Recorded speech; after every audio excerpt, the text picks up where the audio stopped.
প্রসঙ্গ যখন chicken gravy kofta, তো বানিয়ে ফেললাম আবারও একবার। অনেকবার বানিয়েছি কিন্তু শেয়ার করিনি। আজকে আমি প্রথম শেয়ার করব কিভাবে আমি আমার হাতের স্পেশাল চিকেন গ্রেভি কোপ্তা বানাই। দেখতে থাকুন। প্রথমে চিকেন নিয়ে নিলাম। চিকেনের সঙ্গে দিয়ে দিলাম পেঁয়াজ কুচি, লঙ্কা কুচি, ধনিয়া পাতা কুচি দিয়ে আমি একটা পেস্ট বানিয়ে নিলাম। আর চিকেনটা ছিল অবশ্যই বোনলেস। হাড় থাকলে মিক্সারে পেস্ট হতে প্রবলেম হবে, তাই বোনলেস চিকেন নিতে হবে। দিয়ে দিলাম আদা রসুন বাটা। তারপর আস্তে আস্তে কিছু গুঁড়ো মশলা দেব। কি কি দেব দেখতে থাকুন।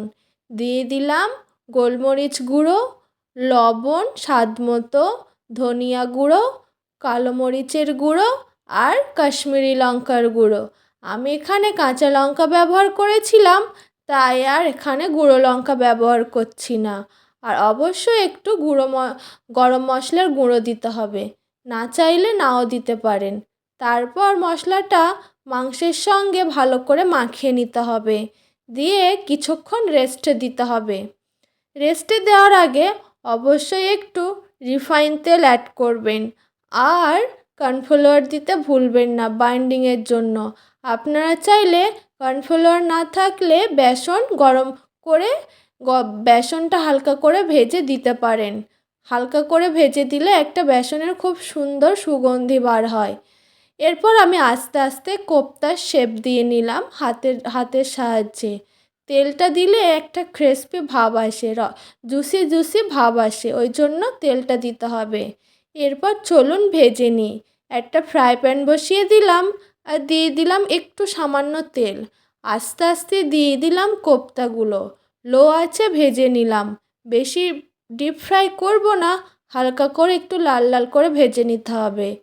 এরপর আমি কড়াইতে তেল দিয়ে দিলাম গ্রেভির জন্য। দিয়ে দিলাম লবঙ্গ, তেজপাতা, দারুচিনি। পেঁয়াজটা লাল লাল হওয়া পর্যন্ত অপেক্ষা করতে হবে। দেখুন, যা তেজপাতা দিতে ভুল হয়ে গেছে। এরপর আমি দিয়ে দেব তেজপাতা। দিয়ে এবার আমি একটু ব্রাউন কালার আসা পর্যন্ত অপেক্ষা করতে হবে। তারপর দিয়ে দিতে হবে টমেটো কুচি। টমেটোটা একটু সিদ্ধ হওয়া পর্যন্ত অপেক্ষা করতে হবে। তারপর দিয়ে দেব আদা রসুন বাটা। এর আগে আমি একটু টমেটোটা ভালো করে রান্না করে নেব। আদা রসুন বাটাটা দেওয়ার পরে আদা রসুনের গন্ধটা না যাওয়া পর্যন্ত রান্না করে নিতে হবে। এরপর আমি দিয়ে দেব ফাটানো টক দই। টক দই দেওয়ার আগে অবশ্যই আঁচটা একদমই লো রাখতে হবে। তারপরে আস্তে আস্তে আমি রান্না করে নেব কিছুক্ষণ, ওই 30 সেকেন্ড মতন। টক দইটা আদা রসুনের সঙ্গে ভালো করে মিশে গেলে আস্তে আস্তে দিয়ে দেব কিছু গুঁড়ো মশলা। দিয়ে দিলাম স্বাদ মতো লবণ, কালো মরিচের গুঁড়া, ধনিয়া গুঁড়া, জিরার গুঁড়া আর একটু কাশ্মীরি লঙ্কার গুঁড়া। আপনারা যদি হোয়াইট কোপ্তা খেতে চান তাহলে এখানে হলুদটা স্কিপ করতে পারেন। আমি কালারের জন্য দিয়ে দিলাম একটু হলুদ। তারপরে গরম জল দিয়ে আমি কিছুক্ষণ রান্না করে নেব। গরম জলটা ফুটে উঠলে অবশ্যই এর মধ্যে একটু স্বাদ বাড়ানোর জন্য দিয়ে দিতে হবে চিনি, আর দিয়ে দিতে হবে কাসুরি মেথি। কাসুরি মেথি দিলে একটা খুব সুন্দর ফ্লেভার আসে, আর খেতে তো দারুণই লাগে। এরপর ফুটে ওঠা পর্যন্ত অপেক্ষা করতে হবে।